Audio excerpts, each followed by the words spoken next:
여러분 안녕하세요. 최근 한국을 포함해서 국제적으로 인플레이션이 큰 화두로 되고 있습니다. 인플레이션 시대를 어떻게 살아가느냐. 여러 가지 방법이 있지만은 가장 전통적인 방법은 전략이죠. 그런데 그 전략의 대명사로 거론되는 특이한 인물이 있습니다. 왜 특이하다고 하느냐. 세계 3대 거부의 반열에 올라 있는데 엄청나게 전략을 하는 구두수예요. 워렌 버핏이죠. 버핏이 존경받는 이유는 여러 가지입니다. 단돈 114달러? 제가 여러 번 소개 드렸을 거예요. 11살 때부터 그 주식 투자를 시작했는데 이 사람은 큰 공장을 갖고 있는 건 아닙니다. 금수저 출신도 아니고요. 그런데 그거를 시작해서 90평생에 세계 3대 거부가 됐는데 또 존경받는 것은 여러분 부자가 존경받는 게 쉬운 일이 아니잖아요. 99%를 사회에 기부하겠다고 서약을 하고 서약만 끝난 게 아니라 계속 기부를 하는 거죠. 대단한 사람입니다. 그런데 버핏이 전략하는 근검 생활 어디인가 최근에 9가지가 소개됐어요. 여러분 제가 예전에 했던 얘기하고 약간 중복되는 부분이 있는 것 같습니다만은 또 다른 각도에서 정리한 건데 한번 살펴보세요. 첫 번째, 버핏은 이렇게 부자면 어떤 집에서 살 것 같아요? 놀라지 마세요.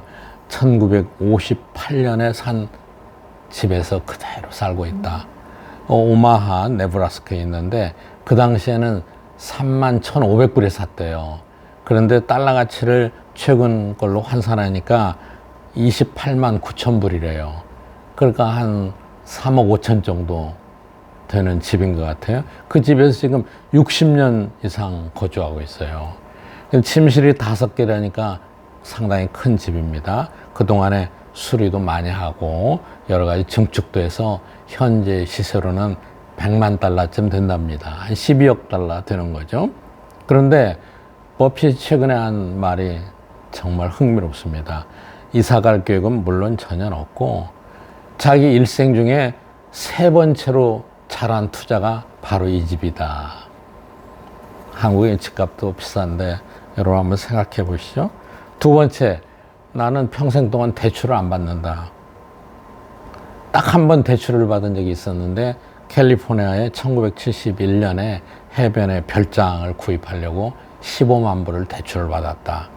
그런데 자기 생각에 그때만 해도 돈이 많지 않았는데 그 돈을 집에 다 별장에 투자하는 것보다는 그 돈을 가지고 투자해서 더 벌 수 있을 거라고 생각이 돼서 그거는 대출을 받아서 사고 그 돈으로는 현재 버크셔 해드웨이 주식을 샀다. 이런 얘기를 한 적이 있죠. 그리고 평생 대출을 받지 않는다. 세 번째, 이것도 유명한 얘기입니다. 아침 식사를 저렴하게 하는 걸로 유명하죠. 가장 좋아하는 게 맥도날드의 3불 19불짜리랍니다. 그런데 오늘은 좀 기분이 안 좋고 좀 자기 경제 이런 거부들도 그런 생각을 하는 모양이죠. 자기 재정 사정이 안 좋을 거라고 생각하면은 3불 19불 대신에 2불 60불짜리 식사로 줄인답니다. 아침 식사. 그리고 또 이분이 즐겨 먹는 것 중에 하나가 콜라였죠. 콜라. 대단해요. 이분은 이런 주장을 했어요. 이 연령별로 평균 수명이 가장 긴 연령이 어린애들이라는 거죠. 한 7세에서 몇 세라고 했던가? 그런 어린애들이에요. 근데 그 어린애들이 제일 많이 먹는 게 콜라랍니다. 콜라를 잘 마신대요. 그 다음에 네 번째, 이 오렌 버핏은 중고차를 또 산대요. 중고차. 그래서 중고차를 2006년에 캐딜락을 사서 업그레이드를 해가지고 그리고 2014년까지 아주 오래 쓰고 그리고 이 중고차를 주로 사는데 이 워렌 버핏이 왜 중고차를 사느냐? 그렇게 돈 많으면 좀 새 차 멋있는 거 사고 싶은데요. 이런 얘기를 했어요. 사실은 나는 1년에 3,500마일밖에 드라이브를 하지 않는다. 그런데 차를 그렇게 자주 쓰지 않는데 내가 왜 새 차를 살 필요가 있느냐. 그 돈은 다른 데 투자해야지. 그래서 오렌 버핏은 중고차를 삽니다. 또 5번째, 오렌 버핏은 고급 브랜드에는 아무런 관심이 없다. 여러분, 우리 뭐 고급 브랜드 얼마나 인기가 좋아요. 오늘 백화점에서는 이 세일하는데 가려면은 예약을 해야 된다고 그러더라고요. 워렌 버핏은 전혀 180도 다른 얘기를 하고 있습니다. 또 하나, 6번째는 대출받은 돈으로는 절대 투자하지 않는다. 우리 투자자들한테 저는 좋은 교훈인 것 같아요. 우리가 금융을 얻어서 투자하는 경우도 많거든요. 뭐 영끌 투자다 이런 얘기도 하던데, 워렌 버핏은 그렇게 부자가 됐지만은 전혀 대출을 받아서는 투자하지 않는다. 그 다음에 7번째 버핏은 나는 좋아하는 것에는 투자하고 즐긴다. 그런데 이 좋아하는 것이 뭐냐? 버핏이 좋아하는 것 중에 하나가 악기인데요. 악기도요, 제가 알기로는 많은 현악기 중에서 가장 비용이 적게 들어가는 악기예요. 우쿨렐레. 우쿨렐레는 줄이 적어가지고요, 하와이 같은 데서 많이 쓰잖아요.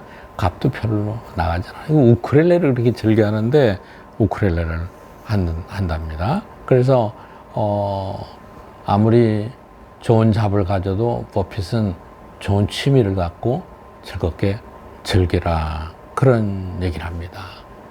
또 하나, 버핏은 또 정말 예상외인데요, 크레딧 카드를 안 쓴답니다. 그럼 뭘 쓰냐? 항상 캐시를 쓴대요. 현금을 쓴답니다.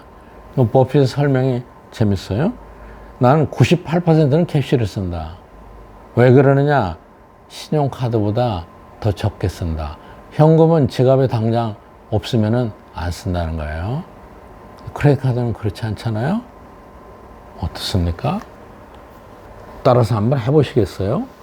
솔직히 저도 80% 정도 따라서 할 수 있을지 모르겠어요. 그런데 정말 오마하의 현인이라고 부르는 버핏은 남다른 데가 있습니다. 여기서 우리가 꼭 따라서 해야 될 것은, 저는 역시 취미생활을 해야 된다라고 생각하고, 또 남의 돈을 빌려서 투자하는 것은 정말 힘든 일이죠. 스트레스도 많고요. 특히 주식시장은 변동성이 워낙 크기 때문에 그렇게 해서는 안 될 것 같고요. 또 하나 따라 한다면은 집하고 차는 따라 해볼 만합니다. 우리나라는, 저는 집값이 굉장히 과대평가됐다고 생각하는 거고요. 사람들이 우리나라에서는 많은 자산을 집에 투자하는데 그거는 좋은 생각은 아니라고 생각합니다. 여러분, 오늘 인플레이션 시대를 맞으면서 버핏을 다시 생각해 봤습니다. 버핏에 대해서 여러분도 한번 생각해 보시죠. 감사합니다.